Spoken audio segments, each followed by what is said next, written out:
Kesempurnaan Islam tergambar dalam aturannya yang lengkap dan jelas atas segala aspek kehidupan manusia, tanpa melewatkan perkara yang kecil maupun yang besar. Pembahasan mengenai akidah, ibadah, akhlak maupun muamalah, dapat kita temukan aturannya di dalam Islam. Hanya saja, sedikit sekali orang yang mampu menggali nilai-nilai tersebut secara langsung dari dua sumber utama hukum Islam, Al-Quran dan Sunnah Rasul. Namun demikian, tidak banyak dari para ulama yang menuangkannya secara lengkap dalam tulisan-tulisan mereka.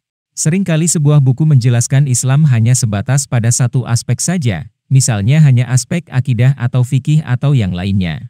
Di sisi lain kita dapati sebuah buku membahas suatu permasalahan dalam tulisan yang panjang lebar bahkan hingga berjilid-jilid. Memang tidak mudah untuk menemukan satu karya tulis yang memberikan gambaran tentang ajaran Islam secara utuh dan menyeluruh namun ringkas. Buku ini merupakan satu dari sedikit karya tulis dalam bentuk ringkas yang menggambarkan ajaran Islam secara menyeluruh. Ditulis oleh seorang ulama Madinah yang semasa hidupnya aktif memberikan kajian-kajian dan ceramah-ceramah ilmiah di Masjid Nabawi. Hampir seluruh aspek agama dijelaskan dalam buku ini, akidah, ibadah, akhlak, muamalah, pernikahan dan rumah tangga, hukum waris, hukum pidana dan peradilan Islam, dan lain-lain, dengan merujukannya kepada Al-Quran dan hadis Nabi.